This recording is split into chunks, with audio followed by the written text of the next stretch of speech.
Нет кыргыза, который не любит горы. Мы родились в горной стране.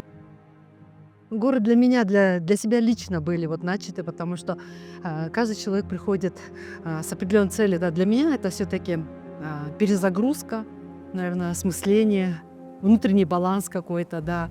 Пятница состоялась как бы такой главный альпинистский вечер, на котором мне присудили мастера спорта, вручили снежного барса.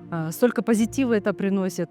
Столько, я не знаю, единения с природой действительно. Ты лучше понимаешь, наверное, даже самого себя. Когда ты спускаешься от каких-нибудь даже маленьких походов, твой организм говорит тебе спасибо. Не обязательно заниматься серьезным альпинизмом, не обязательно лезть в какие-то сложные маршруты. Вот радует, что столько людей вот, на прогулке здесь выводят своих детей, дышат свежим воздухом, набирается энергии гор.